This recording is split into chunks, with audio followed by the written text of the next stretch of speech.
តើខ្ញុំជានរណាតើខ្ញុំជានរណាតើខ្ញុំជានរណាក្នុងបរិបទសង្គមមនុស្សភាគច្រើនមិនសូវចូលចិត្តចោទសួរខ្លួនឯងនៅសំណួរតើខ្ញុំជានរណានេះណាតើហេតុអ្វីការចេះដាក់សំណួរសួរខ្លួនឯងបែបនេះមានសារៈសំខាន់ការសួរខ្លួនឯងតើខ្ញុំជានរណាគឺជាសំណួរដែលមានសក្តានុពលខ្លាំងបំផុតក្នុងការបញ្ជ្រាបនិងពញ្ញាអារម្មណ៍ស្មារតីដើម្បីបោះជំហានចាប់ផ្ដើមស្វែងរកខ្លួនឯងនិងការស្គាល់ខ្លួនឯងតើខ្ញុំមកពីណាតើខ្ញុំកំពុងធ្វើអ្វីតើខ្ញុំត្រូវទៅណាទៀតការចេះឆ្ងល់និងការចេះដាក់សំណួរចោទសួរតែមានសារៈសំខាន់ជាងចម្លើយពីព្រោះបើមិនចេះសួរក៏នឹងគ្មានចម្លើយឬអាចនិយាយម្យ៉ាងទៀតថាបើគ្មានសំណួរក៏នឹងគ្មានចម្លើយដែរមនុស្សដែលមិនចេះឆ្ងល់ឬមិនចេះសួរគឺនឹងគ្មានបានលទ្ធផលអ្វីក្នុងជីវិតឡើយមនុស្សម្នាក់ដែលបានរស់នៅក្នុងផែនដីនេះតែគ្មានសមិទ្ធផលក្នុងជីវិតគឺដោយសារតែការព្យាយាមរស់នៅក្រោមឆន្ទៈរបស់មនុស្សដទៃការរស់នៅក្រោមឆន្ទៈនៃដទៃគឺដោយសារតែគេពុំស្គាល់ខ្លួនឯងមនុស្សពុំស្គាល់ខ្លួនឯងទើបពុំមានឲ្យតម្លៃដល់ខ្លួនឯងឬក៏ពុំស្គាល់ច្បាស់ភាពសំខាន់របស់ខ្លួនឯងនៅក្នុងលក្ខខណ្ឌនិងកលៈទេសៈខ្លះការរស់នៅក្រោមឆន្ទៈរបស់អ្នកដទៃវាគឺជាស្ថានភាពបណ្ដោះអាសន្នតែប៉ុណ្ណោះតែអ្នកគឺជាមនុស្សម្នាក់ដែលរស់នៅក្រោមឆន្ទៈរបស់អ្នកដទៃដែរឬទេមនុស្សដែលរស់នៅក្រោមឆន្ទៈរបស់អ្នកដទៃគឺសំដៅមានន័យដល់មនុស្សម្នាក់ដែលមិនស្គាល់ពីខ្លួនឯងដែលតាមមាគ៌ាអ្នកដទៃទាំងងងល់អត់បានពិចារណាឬអត់បានប្រើប្រាស់សក្តានុពលក្នុងខ្លួនឯងអស់ពីខ្លួនឡើយការមិនស្គាល់ខ្លួនឯងតែម្យ៉ាងតែបណ្ដាលឲ្យមនុស្សបរាជ័យលើរឿងគ្រប់យ៉ាងអ្នកអាចយល់ថាមាគ៌ាអ្នកដទៃល្អតែតាមពិតការស្គាល់ខ្លួនឯងគង់នឹងមានផ្លូវដើរល្អជាងអ្នកដទៃអ្នកអាចអានសៀវភៅដែលសរសេរដល់អ្នកដទៃតែការចេះគិតត្រេះរិះពិចារណាបានស៊ីជម្រៅគង់នឹងនាំផ្លូវអ្នកឲ្យយកស្ថានភាពខ្លួនឯងជាគោលការណ៍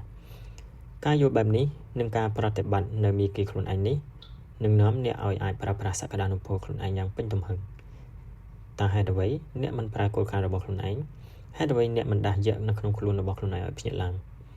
ងអ្នកគឺជាចំណែកនៃការផ្លាស់ប្ដូរហើយអ្នកគួរតែចាប់ផ្ដើមផ្លាស់ប្ដូរពីការមិនស្គាល់ខ្លួនឯងទៅជាការស្គាល់ខ្លួនឯងផ្លាស់ប្ដូរពីការស្គាល់ខ្លួនឯងពីកម្រិតទាបទៅជាការស្គាល់ខ្លួនឯងកម្រិតមធ្យមហើយការពីស្គាល់ខ្លួនឯងក្នុងកម្រិតមធ្យមបដូរវាទៅជាការស្គាល់ខ្លួនឯងដល់ថ្នាក់ស៊ីជម្រៅនៅពេលដែលអ្នកបានស្គាល់ខ្លួនឯងដល់ថ្នាក់ស៊ីជម្រៅហើយនោះជីវិតរបស់អ្នកនឹងដើរទៅមុខប្រកបដោយភាពវិជ្ជមានជានិច្ចនៅពេលដែលដំណើរការទៅមុខប្រកបដោយភាពវិជ្ជមាននោះលទ្ធផលជីវិតក៏គង់នឹងវិជ្ជមានដូចគ្នាលទ្ធផលជីវិតវិជ្ជមានគឺជាសញ្ញាបង្ហាញថាអ្នកមានភាពជាអ្នកដឹកនាំនៅក្នុងខ្លួនមនុស្សដែលមានភាពជាអ្នកដឹកនាំនៅក្នុងខ្លួនតែងតែជាអ្នកបង្កបង្កើតឲ្យមានការផ្លាស់ប្ដូរវិជ្ជមានក្នុងសហគមន៍សង្គមនិងប្រទេសដែលខ្លួនកំពុងរស់នៅអ្នកណាក៏ដោយកើតមកសុទ្ធតែអាចក្លាយទៅជាមេដឹកនាំបើសិនជាមានជំនាញជាអ្នកដឹកនាំបើមិនផ្លាស់ប្ដូរពេលនេះតើអ្នកចាំដល់ពេលណាបើអ្នកខ្លួនឯងមិនផ្លាស់ប្ដូរតើឲ្យនរណាជាអ្នកផ្លាស់ប្ដូរជំនួសអ្នកការគិតថាខ្លួនឯងគ្មានសមត្ថភាពគឺគ្រាន់តែជាការគិតរបស់មនុស្សដោយខ្លួនឯងតែប៉ុណ្ណោះតែការពិតមិនមែនជាធម្មជាតិរបស់មនុស្សទេមនុស្សកើតពីធម្មជាតិគ្រប់គ្នាទាំងអស់កើតមកលើផែនដីនេះគឺសុទ្ធតែមានសក្តានុពលដ៏អស្ចារ្យជាប់មកជាមួយបញ្ញាសិប្បនិម្មិតអាចមានដែនកំណត់តែបញ្ញាសមត្ថភាពនៃខួរក្បាលពិតប្រាកដពីធម្មជាតិរបស់មនុស្សគ្មានដែនកំណត់ឡើយគ្រប់គ្នាយល់ថា Google ឆ្លាតអស្ចារ្យតែ Google មិនអាចរកចម្លើយឲ្យអ្នកបានទេប្រសិនបើអ្នកមិនព្រមសួរឬក៏មិនចេះប្រើប្រាស់ពាក្យកន្លឹះក្នុងការសួរចាប់ផ្ដើមសួរអ្នកក៏មិនប្រកាសថាអាចទទួលបានចម្លើយត្រឹមត្រូវដែរប្រសិនបើអ្នកមិនចេះសួរសំណួរដែលត្រឹមត្រូវការមិនចេះចោទសួរគឺជារឿងអាក្រក់បំផុតបើបានចេះសួររួចហើយតែសួរសំណួរមិនត្រឹមត្រូវក៏មិនមានន័យថារកឃើញចម្លើយល្អដែរមនុស្សដែលមានភាពជាអ្នកចង់ដឹងចង់ស្គាល់អំពីខ្លួនឯងពិតប្រាកដគឺមិនត្រឹមតែចេះសួរប៉ុណ្ណោះនោះទេតែថែមទាំងត្រូវដឹងអំពីរបៀបនៃការសួរត្រូវពេលវេលាសួរត្រូវកលៈទេសៈទៀតផងបើចេះសួរមានសំណួរច្បាស់លាស់នោះចម្លើយក៏នឹងមានភាពច្បាស់លាស់ដែរការមិនចេះសួរមិនចេះឆ្ងល់និងមិនចេះពីរបៀបនៃការសួរនោះក៏នឹងគ្មានចម្លើយពិតប្រាកដព្រះសម្មាសម្ពុទ្ធត្រាស់ដឹ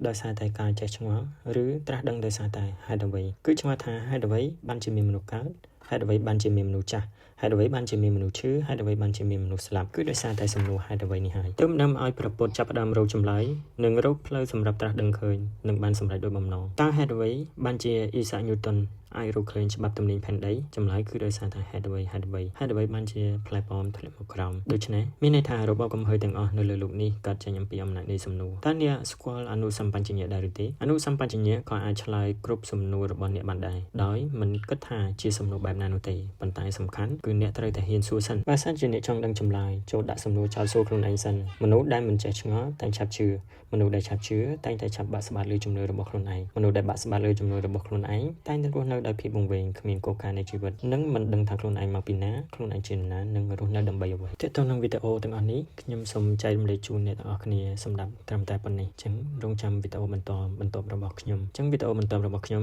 នឹងនិយាយអំពីវិធីសាស្ត្រខ្លះៗដើម្បីយើងស្វែងរកខ្លួនឯងក៏ដូចជាការស្គាល់ខ្លួនឯង